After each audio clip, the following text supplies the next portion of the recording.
Assalomu alaykum va rahmatullohi va barakatuh, do'stlar, hallar, mallar. Короче, men bunda тыгу bilan занимаюсь, короче. Я наконец-то нашел ниточки, питочки degan kabi. Ну, нитка ужасная получилась, блин.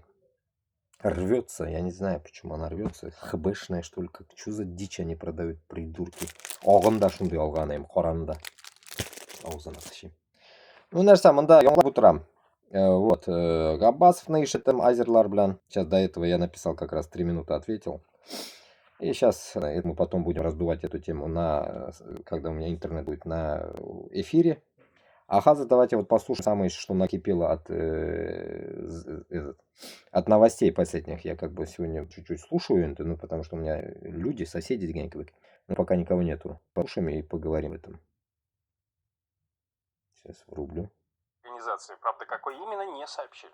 Вот. На видео, которое распространил государственный телеканал, показаны 4 трупа в мужской афганской одежде, надувная лодка и разложенные на земле что там 3 произошло в автомата с Афганистане. патронами, пистолеты и телефоны с И радио. на территории ГКМБ сообщает, что Пакистана, боевики что ли, пересекли границу такое? ночью 18 января возле афганского села Дарбандак.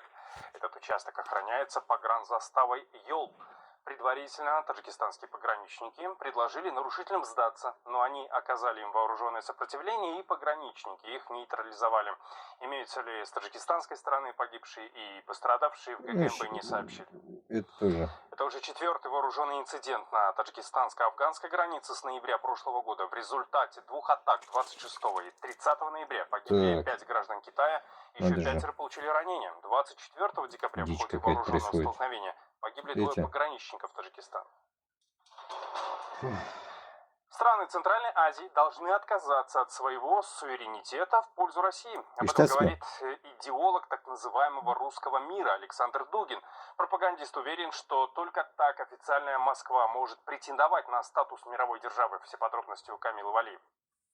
Россию Дугин называет потенциальным центром силы наряду с США и Китаем.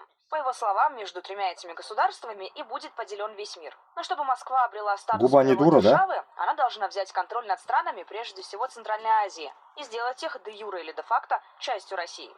Нельзя согласиться с существованием суверенной Армении, или суверенной Грузии, или суверенного Азербайджана, суверенного Казахстана, суверенного Узбекистана, Таджикистана, Киргизстана, и либо они будут в нашем лагере частью нашего единого союза, либо они станут плацдармом Запада. Дугин не уточнил, как Россия намерена добиваться желаемого господства в Центральной Азии – экономически, дипломатически или военным путем. Отметим лишь, что российская армия уже почти...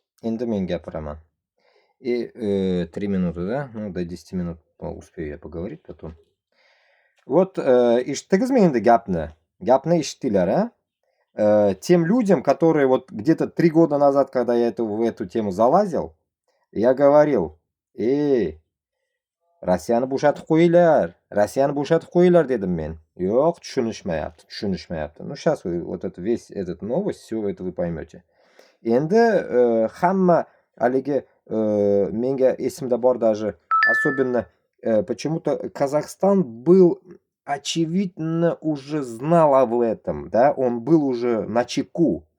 А вот O'zbekiston, Qirg'iziston, Tojikiston uxlab yuribdi. И когда эту тему я всего лишь 3 года назад начинал, вот эту тему, и получилось так, что вот вроде бы никто не... Да, там чуть-чуть там люди только такие аңқау кишилар ozgina qabzila boshladilar. Ну, u Азия. А Казахстанда, грубо говоря, пусть будет, 80 deyib bo'lmay, 50% подключен к этой теме.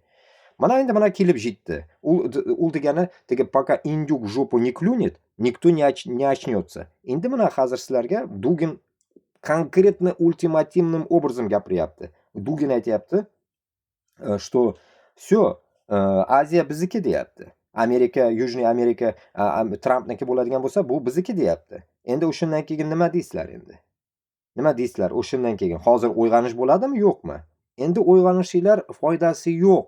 Chunki baribir davlatni xoyyamlarini almashtirish kerak. Davlatni xoyyamlarini almashtirgandan keyin bo'lishi mumkin nimadir. Ungacha sizlar nimadir qilishinglar mumkin. Bu davlat bilan haligi hozirgi prezidentlar bilan hech narsa qilib bo'lmaydi. O'zbekistonga ham, Qirg'izistonga ham, Tojikistonga ham. Bu eski marazmatik prezidentlarni hammasini yig'ishtirish kerak. Yangi, yosh prezident qo'yish kerak. Normalniy, o'zini millati uchun kurashadigan prezident qo'yish kerak. Ammo fuflo prezidentlar hammasi bo'lmaydi.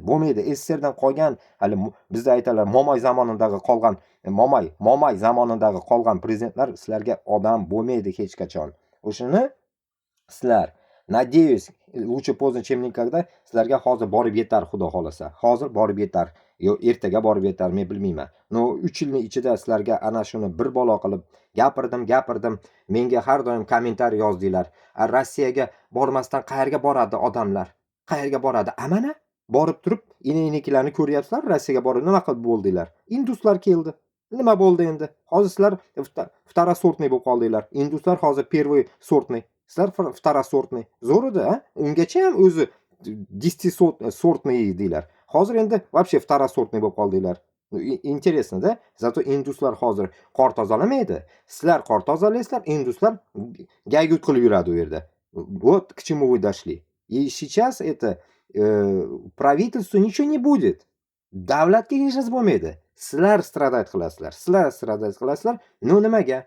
Chunki sizlar politikaga kirgilar yo'q edi, eshitgilar yo'q, o'zingizlar muammolar bor, o'zingizlar problema bor, у всех свои проблемы. И вот теперь наглым образом вам говорят из Москвы, что Азия будет плясать под нас. Или вы не будете плясать. Или я когда говорил, давайте все очнемся как-то, Россияны bo'shatib qo'yamiz, чтобы нам было легче Башкортостану, Татарстанга и другим регионам как-то сформировать свое вот это восстание, да, так сказать, против Москвы. А hozir nima bo'lyapti? Hozir bo'lyapti, sizlarga hozir konkretным языком gapirilyapti, biz gapirilgan gaplar nol edi. Hozir endi o'rislar gapirgan gapga, надеюсь, sizlardan какой-то будет nima javob. И не надо тут мне говорить, что они к нам не придут туда-сюда. Само собой не придут. Но уже просто вам это сказали, как выскочка Жириновский был, сказал, а сейчас просто говорит уже Дугин. И все, какая разница? Дугин o'lib ketgan keyin yana boshqasi aytadi. Tkachuk aytadi, Gey Tkachuk. Yana kimdir aytadi. O'shaqa bo'laveradi постоянно. И постоянно shunaqa ezilib yuraverasizlar. U bizga nimaga bu narsa kerak? Nimaga biz buni gapiryapmiz? Chunki sizlar независимыйsizlar. Независимый davlatlar javob bermagandan keyin biz, конечно, o'tiramiz. Sizlar javob bera olmayapsizlar o'zingizlarga. Bizdan keyin bir narsa umutlanish вообще pizdes, qiyin bilan. O'shuning uchun sizlarga hozir mana hozir davlatni O'zbekiston особенно 37 millionsizlar. Ana shundan men aytayapman. 1 million odam ko'tarilsa, bu Toshkentdagi davlatni hammasini sikib tashlaydi. 5 minutda sikadi. 5 minutda bilan yo'qotadi, normalniy prezident qo'yadi. U normalniy prezident qo'yilgandan keyin davlat boshqacha davrada o'ynaydi. Boshqacha raqs tushadi. O'zbekistonlar bormaydi Yevropaga ishlagani, kerak bo'lsa, Rossiyaga ham bormaydi. Boradi, xolagan yeriga boradi. Davlatda ish o'zini ichida ish topiladi, kerak bo'lsa. Aslida ona shuni qilish kerak. Davlatni ichini rivojlantirish kerak. Oltindan ko'p narsa yo'q sizlarda. Hamma narsa bor. Har doim bir problemani eshitaman. Qarindoshlarimdan eshitaman. Sizlardan emas, qarindoshlarimdan eshitaman. Gaz yo'q, svet yo'q. O'shandan keyin bu nima, qanaqa davlat bu? Независимый davlat shunaqa bo'ladimi? Независимый davlat unaqa bo'lmaydi. Даже kerak bo'lsa, hozirgi Boshqirdiston bilan Tataristondan ham battar yashayapsizlar-ku. Bizda gaz, svet hamma yo'q bor, Xudoga shukr. Tushunyapsizlarmi? Va shunga nima, qandaydir o'ylash kerak buni. Kim o'ylaydi uni? Mana menga 40 yosh. 40 yoshlik bolalar O'zbekistonda tiqilib yotibdi. O'ylaylar ashini. Hozir sizlarni o'yinglar hozir. Bolalariga 20 yosh, bolalariga. Sizlarning bolalarga 20 yoshda bo'lishi mumkin, допустим. Menikiga 17 yosh. Katta bolamga. O'shundan keyin kim o'ylaydi uni? Biz o'ylamasdan kim o'ylaydi? Otang bilan onang o'ylaydimi? Yo'q, biz o'ylaymiz. Так что давайте, uyg'oninglar. Keyin dальше gapiramiz.